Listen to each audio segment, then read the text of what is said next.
नमस्कार, बहुत स्वागत आप सभी का। मैं आपके साथ अब्दुल नबी हसन हूं। सुबह के 10 बज चुके हैं। 10 मिनट में अहम खबरों से आपको रूबरू कराने आ चुका हूं मैं।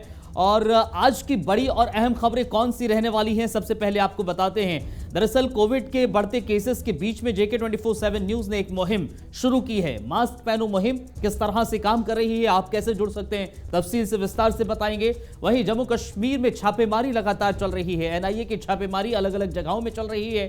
कहां कहां छापेमारी हुई है और पिछले कुछ दिनों में कैसे NIA छापेमारी कर रही है, उसके बारे में भी आपको डिटेल से खबर को बताएंगे। वहीं आज संसद का सत्र अनिश्चितकालीन के लिए स्थगित किया जा सकता है। हंगामे के भेंट ये भी संसद का सत्र पूरा चला गया है, ऐसे आसार आज भी बने हुए हैं।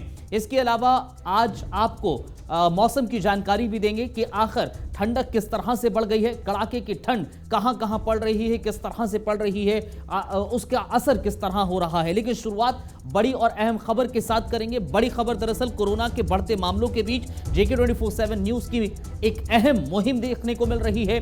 मास्क पहनो मुहिम दरअसल JK 24/7 न्यूज की है। #मास्क पहनो JK 24/7 न्यूज की मुहिम से आप जुड़ सकते हैं। ट्विटर के जरिए आप जुड़ सकते हैं।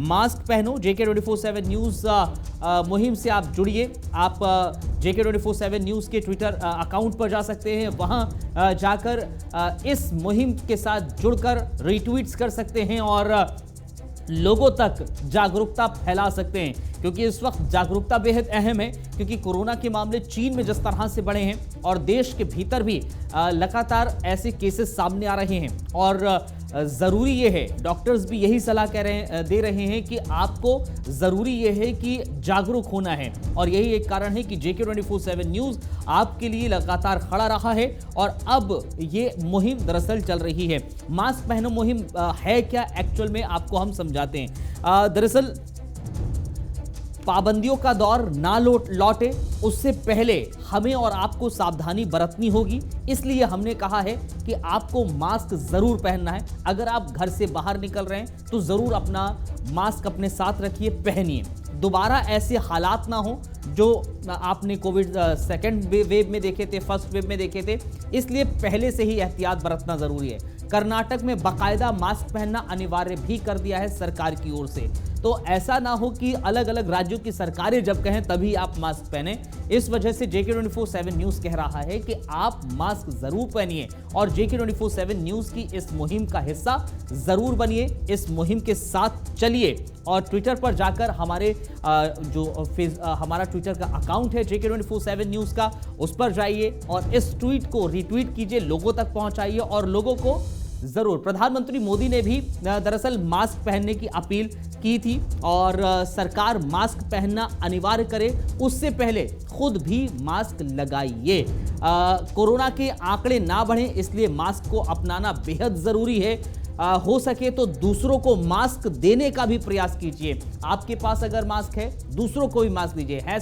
#मास्क पहनो ऑन JK 24/7 न्यूज अभियान, ये हैशटैग है, इस पर जरूर आप बने रहिएगा। एक और अहम बड़ी खबर की ओर बढ़ते हैं। बड़ी दरअसल अहम खबर आपसे हम दे रहे हैं, जम्मू कश्मीर से जुड़ी हुई खबर है। टेरर फंडिंग के मामले में जम्मू कश्मीर में छापेमारी चल रही है। NIA की छापेमारी चल रही है। इससे पहले पिछले दिनों SIA ने भी छापेमारी की थी। कश्मीर में जमात इस्लामी जो है करोड़ों की संपत्ति जब्त की गई है जमात इस्लामी की। इसके अलावा आपको बता दें चलें, कुलगांव में इस समय NIA की छापेमारी चल रही है। कश्मीर के कुलगांव में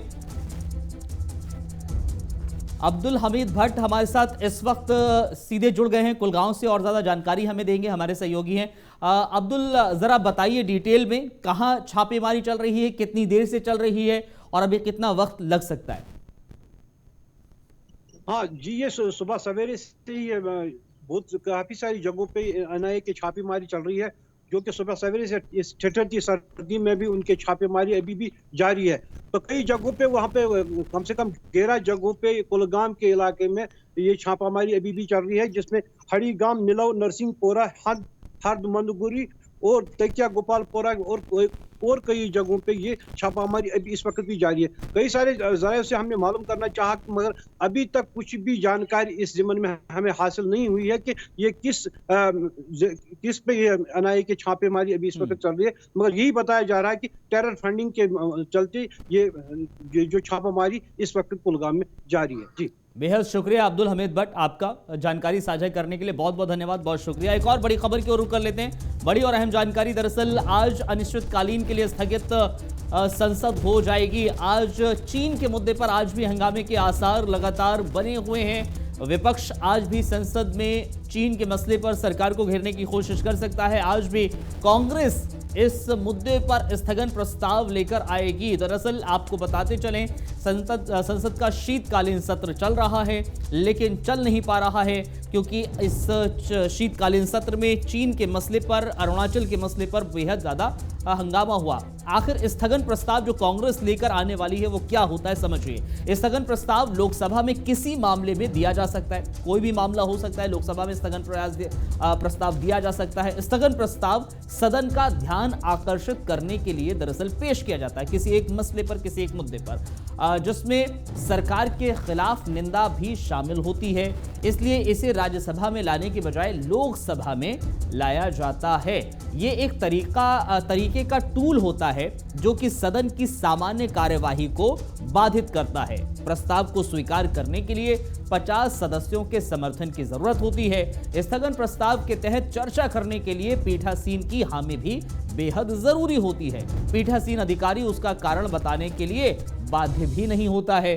तो ये दरअसल स्थगन प्रस्ताव होता है जिसकी तैयारी आज कांग्रेस कर रही है और आज भी संसद का सत्र हंगामे के भेंट चलने के आसार हैं। केशव मोहन मिश्रा हमारे संवाददाता इस समय हमारे साथ जुड़ गए हैं, इस खबर पर और डिटेल उनसे जानते हैं। केशव, आज माना जा रहा है अनिश्चितकालीन के लिए स्थगित हो जाएगी, लेकिन आज की जो कार्यवाही होगी उसमें भी विपक्ष पूरी तरीके से चीन के मसले पर सरकार को घेरने की तैयारी कर रहा है। कांग्रेस स्थगन प्रस्ताव की तैयारी कर चुकी।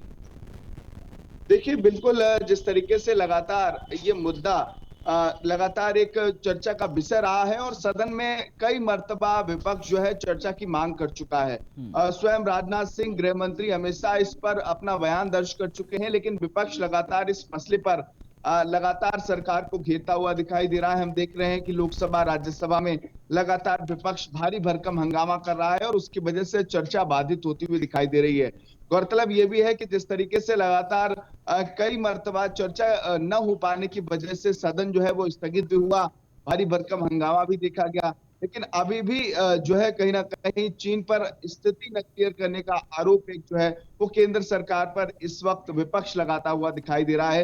लेकिन देखना ये होगा कि आखिरकार जहां सत्ता पक्ष अपने बयान दे रहा है, लगातार ये कह रहे हैं कि चीन पर हम स्थिति क्लियर कर चुके हैं, ऐसा कोई भी हिस्सा नहीं है जो चीन ने विस्थापित किया हो। देखना यही होगा कि आखिरकार जहां इतना महत्वपूर्ण सत्र चल रहा है, हंगामा सिर्फ, लेकिन महत्वपूर्ण सत्र में हंगामा बेहद ज्यादा हो रहा है। बहुत बहुत धन्यवाद, बहुत शुक्रिया आपका हमारे साथ जुड़ने के लिए। एक और अहम खबर की ओर बढ़ लेते हैं। दिल्ली एनसीआर में कड़ाके की ठंड शुरू हो चुकी है, जारी है और कोहरे ने आज लोगों को बेहद परेशान किया है। सुबह सवेरे कोहरा बेइंतहा देखने को मिला। सड़कों पर गाड़ियों की रफ्तार कोहरे के कारण धीरे भी हो गई। 28 दिसंबर तक शीतलहर का भी अलर्ट दरअसल मौसम विभाग की ओर से जारी कर दिया गया है। तो बड़ी और अहम जानकारी आपको ये देते चल रहे हैं। दिल्ली एनसीआर में कड़ाके की ठंड अब पड़ना बेहद ही शुरू हो चुकी है। कोहरा कहां कहां देखने को मिल रहा है। दिल्ली में भी आज कोहरा देखने को मिला। दिल्ली के अलावा उत्तर प्रदेश का जिक्र करें, उत्तर प्रदेश के अलग अलग जिलों में भी आज कोहरा था। पंजाब में भी कोहरा देखने को मिल रहा है और महाराष्ट्र में भी कोहरा है। यानी कि जो राज्य अलग अलग हैं, हरियाणा का जिक्र करें, हरियाणा में भी कोहरा देखने को मिल रहा है। जम्मू कश्मीर में बेहद ही ज़्यादा ठंड पड़ रही है, कोहरा भी कहर बरपा रहा है। मध्य प्रदेश हो गया, मध्य प्रदेश में भी कोहरा अपना कहर बरपा रहा है। मध्य प्रदेश के अलावा छत्तीसगढ़ में भी कोहरे की वजह से रफ्तार लोगों की धीरे हो गई है, गाड़ियों की रफ्तार धीरे है।